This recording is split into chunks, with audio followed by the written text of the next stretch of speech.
Namaskar students, this is Professor S. Lal, Professor of Mathematics and Computing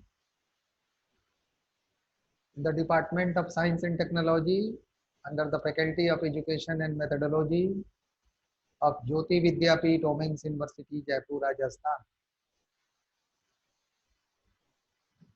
Students, we are discussing about definite integration and in the previous class I explained that what is definite integration and what are the properties of definite integration. Today, as per your session, we shall try to do some numerical which are based on the concept of definite integration. So first of all, a very simple numerical I am giving. Please write question number 1. Please write evaluate.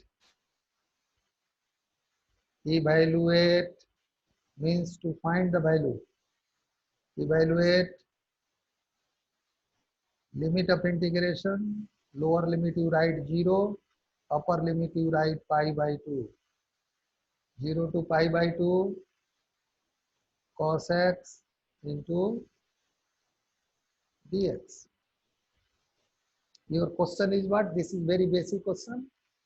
Limit of integration from 0 to pi by 2 cos x into dx. So how to solve this? Write here solution.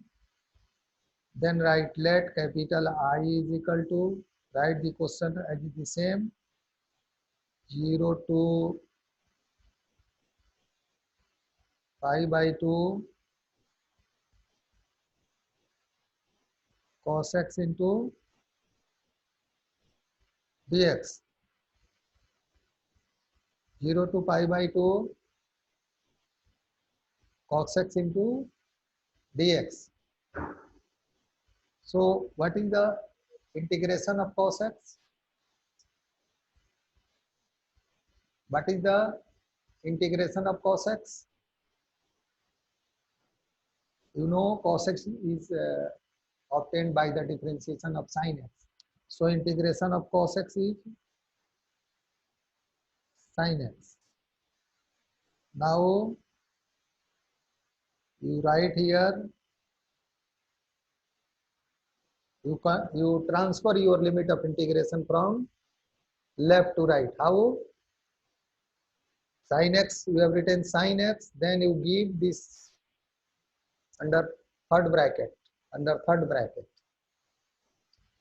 First means a small, medium bracket, and first bracket, second bracket, and third bracket means biggest bracket. Then you shift your this limit of integration from 0 to pi by 2 in the right part. This will be 0 to pi by 2. This will be 0 to pi by 2. And then, as you know that integration, during integration I have taught you that what is the fundamental theorem of integration. According to fundamental theorem of integration, limit of integration from a to b fx dx is equal to fb minus fa. So this will be what? Here b means pi by 2 and a means 0. B is the upper limit, means upper limit is pi by 2, and a means lower limit is what? 0. So this will be what? Sin pi by 2 minus sin 0. Sin pi by 2 is equal to 1 and sin 0 is equal to 0. So 1 minus 0 is equal to 1. This is the answer of your question. Students, you see that this is a very simple, very interesting. Just by direct use of fundamental theorem of integration, you have obtained this result. Again, you can write another question for your kind information.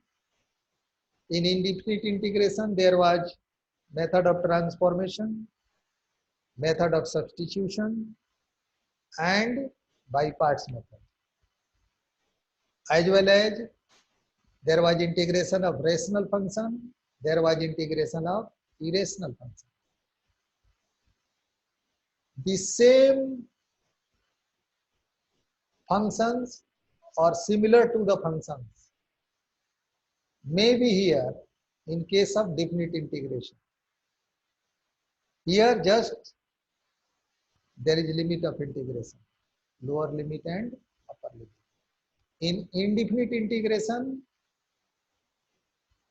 there was no any discussion about limit of integration, and the result you are finding was finally concluded by adding a constant of integration like k.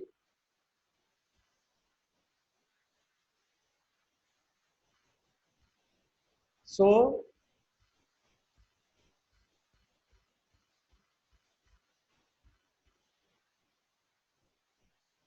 I am giving you another question, please write.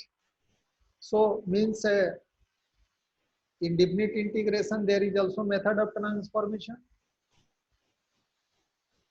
there is method of substitution, and there is by parts method. But the trick you have to adopt in case of definite integration, especially for substitution, that if you are substituting anything in place of a function